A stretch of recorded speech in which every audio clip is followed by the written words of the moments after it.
Bismillahirrahmanirrahim. Assalamualaikum warahmatullahi wabarakatuh. Hamdan wa syukran lillah, wassalatu wassalamu ala rasulillah wa ala alihi wa sahbihi wa mawalah.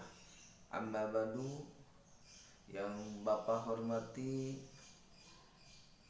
Bapak Ibu para siswa kelas 4 SD plus Baitur Rahman, dan yang Bapak banggakan pada Ananda kelas 4 SD plus Baitur Rahman. Mudah-mudahan kita semua diberikan kesehatan, kelancaran dalam menjalankan aktivitas kita sehari-hari. Amin amin ya Allah ya rabbal alamin. Sebelum melanjutkan ke pembahasan tentang pembelajaran Kurdis, Quran dan hadis, mari kita sama-sama awali dengan membacakan basmalah bersama-sama. Bismillahirrahmanirrahim. Allahumma inna nas'aluka ilman nafi'a wa rizqan wasi'a wa shifaa'an min kulli da'in wa saqamin ya arhamar rahimin. Amin ya Allah ya rabbal alamin. Baik, semangat ya anak-anak untuk pembelajarannya, untuk belajar di rumahnya. Walaupun kita daring, tetap kita semangat. Kita membahas tentang pembelajaran Kurdis bab 1, yaitu surah Al-Asr.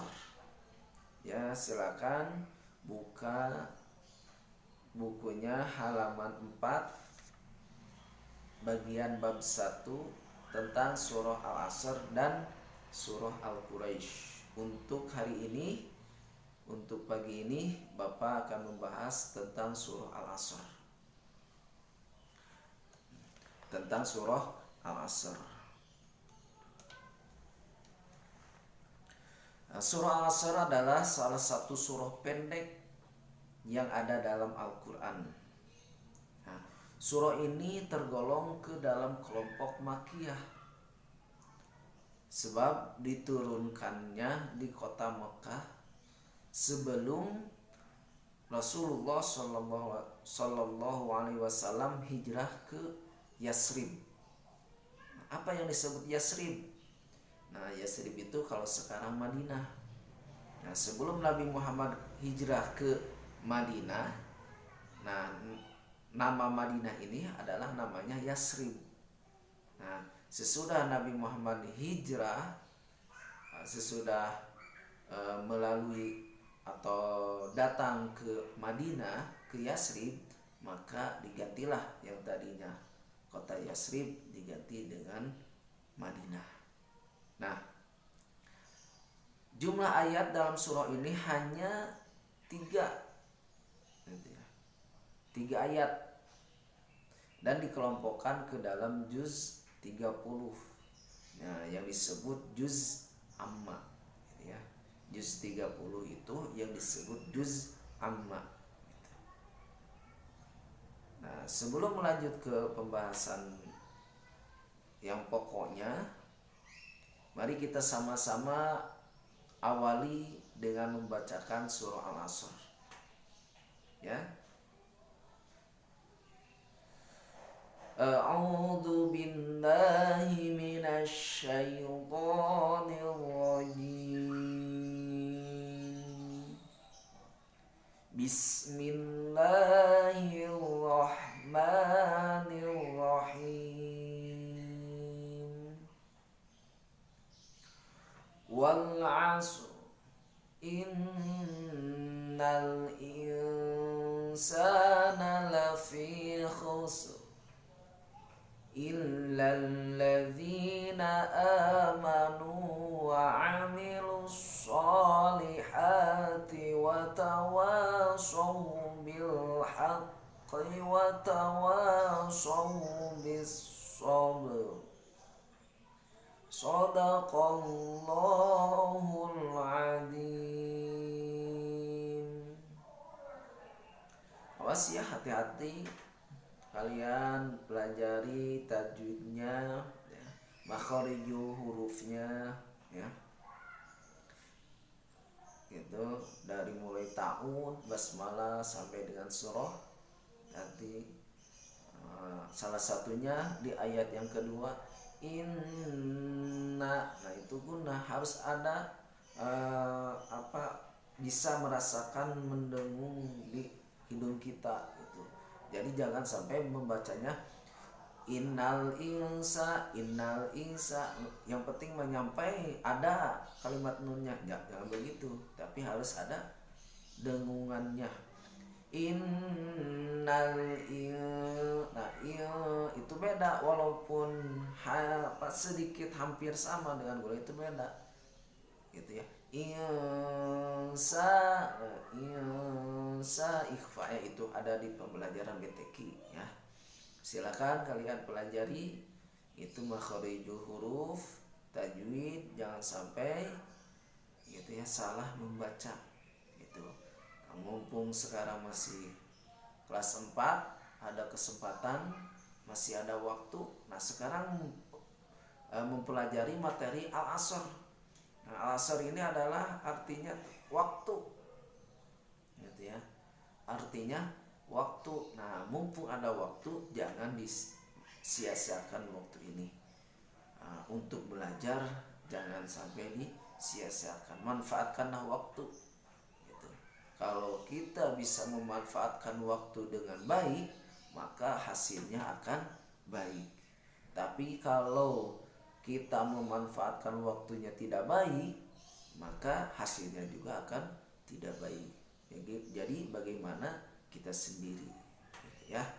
Nah itu, jadi al-asr itu hanya 3 ayat, itu ada di kelompok juz 30 yang disebut juz amma gitu ya. Nah mana dari perkataan al-asr gitu ya, artinya al-asr ini ayat pertama wal as, artinya demi masa, ada di halaman 5. Wal as demi masa, demi waktu, demi asar. Nah, itu semuanya waktu. Innal insana lafi khusr, sesungguhnya manusia itu benar-benar dalam kerugian. Nah dalam kerugian apa? Awas jangan sampai terputus di situ, harus dilanjutkan lagi. Illal ladzina amanu wa amilus solihati wa tawasaw bil haqqi wa tawasaw bis sabr. Kecuali orang-orang yang beriman dan mengerjakan amal soleh dan nasihat menasihati supaya mentaati kebenaran, dan nasihat menasihati supaya menepati kesabaran. Ada 3 poin yang ada di ayat ketiga. Yang pertama, yang beriman, amanu gitu ya. Jadi ini kalau udah beriman tidak akan rugi. Iman itu apa? Iman itu adalah percaya kepada Allah, percaya kepada adanya hari kiamat, percaya adanya makhluk gaib, percaya adanya malaikat, percaya adanya nabi-nabi dan seterusnya. Gitu ya, iman ini.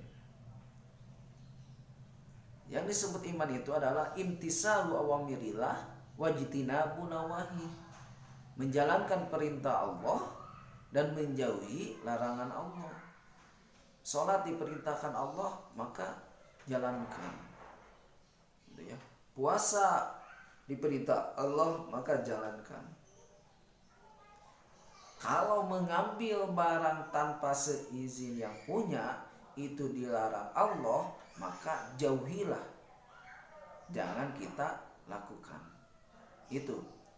Nah, jadi mana ayat yang ketiga itu? Yang pertama adalah amanu, iman. Yang kedua wa amilus sholihat gitu ya. mengerjakan amal soleh, mengerjakan amal soleh. Nah, perbuatan-perbuatan yang baik, perbuatan-perbuatan yang baik, maka kita harus kerjakan.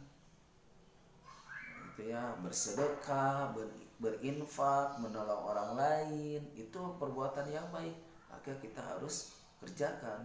Tapi kalau perbuatan yang tidak baik, maka kita jauhilah.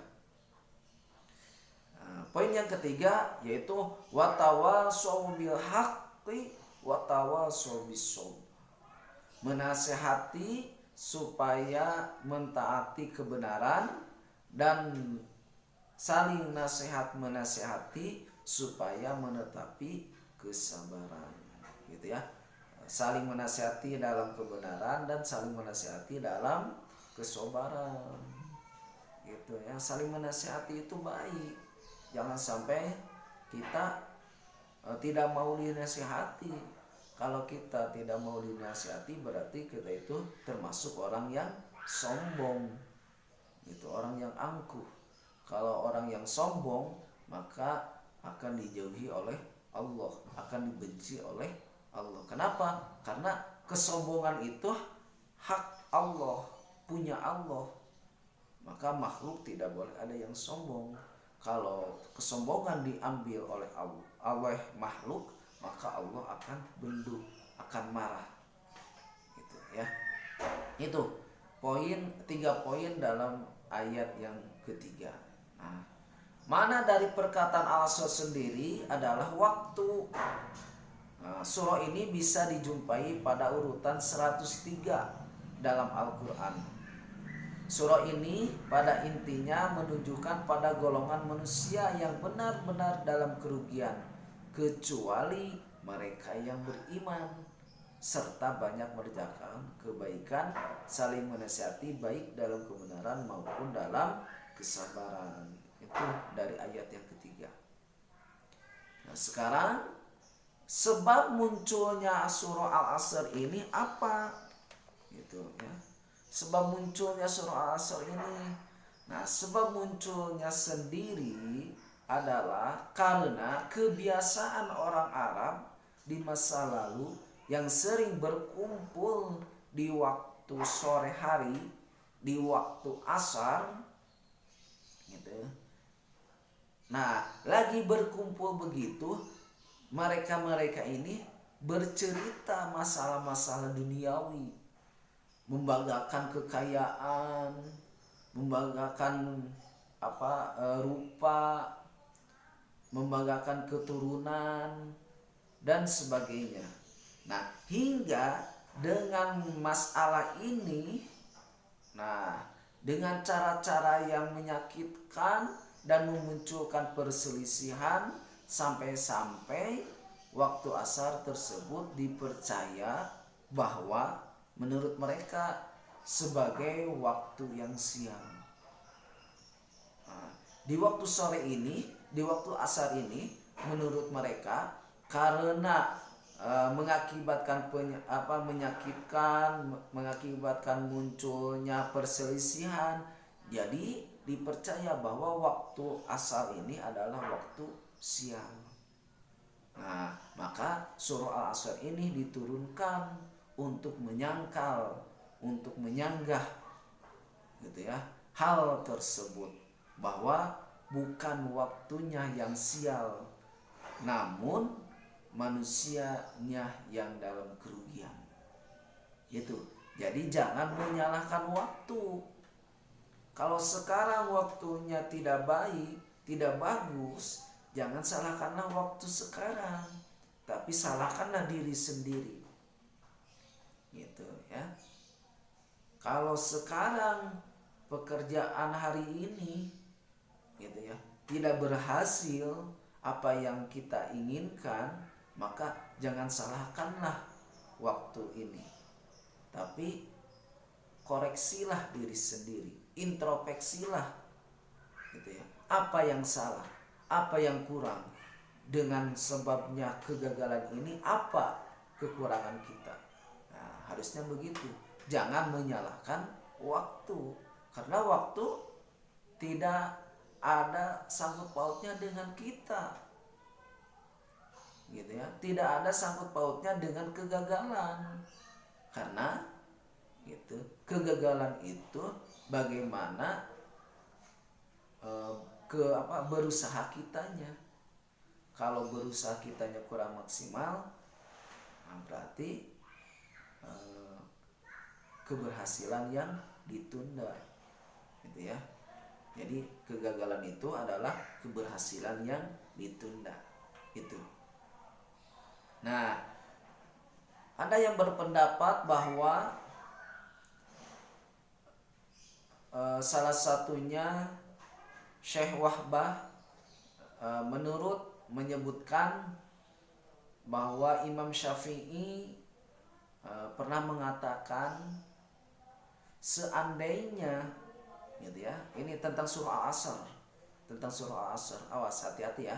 Seandainya manusia memikirkan surah ini, tentang surah Al-Asr, gitu, pastilah surah ini cukup bagi mereka.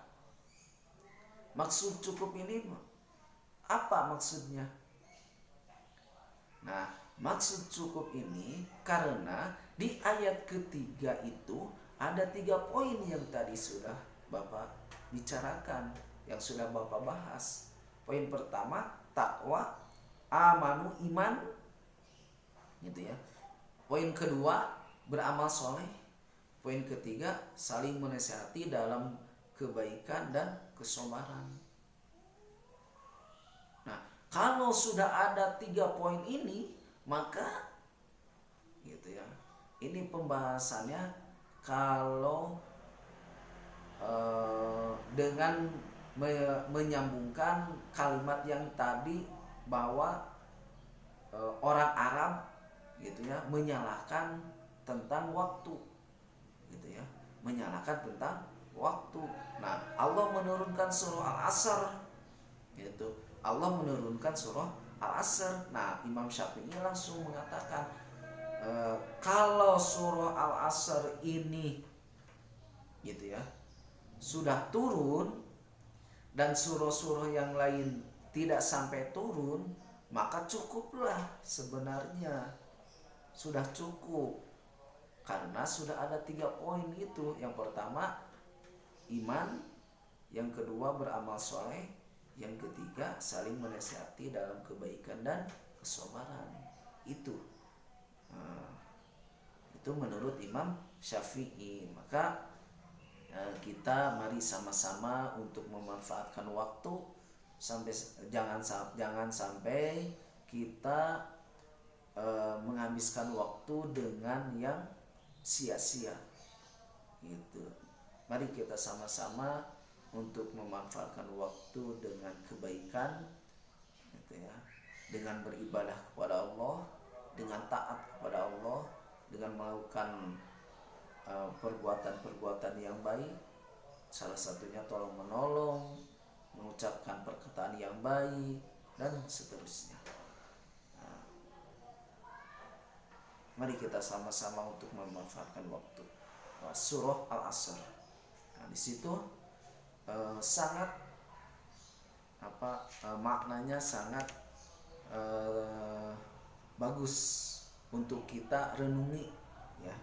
Salah satunya ayat yang ketiga harus kita renungi, gitu. Nah, itu untuk pembahasan dari Bapak. Mohon maaf kurang lebihnya. Nah, silakan kalian baca sendiri di buku paket, gitu ya. Nah, di situ ada latihan, silakan isi latihannya. Terus ada penulisan, silakan tulis. Nah, terus di halaman 6 ada penjelasan, silakan baca ya, baca dan baca, jangan sampai dibuka dan disimpan. Tidak, harusnya dibuka, dibaca, terus direnungi. Kalau udah beres baru disimpan, begitu. Jangan sampai hanya dibuka saja terus disimpan lagi, jangan sampai begitu. Silakan baca dan baca. Terus silakan, mudah-mudahan penyampaian dari Bapak bisa difahami oleh semua ananda itu, dan mudah-mudahan kita semua diberikan kelancaran dalam melaksanakan aktivitas kita. Jangan sampai kita tidak memanfaatkan waktu kita. Semangat, semangat, semangat. Jangan sampai kita mengeluh, karena ini adalah takdir Allah. Mari kita sama-sama manfaatkan ini. Mudah-mudahan dengan adanya kejadian ini menjadi pelajaran buat kita semua. Wa'afu minkum. Wassalamualaikum warahmatullahi wabarakatuh.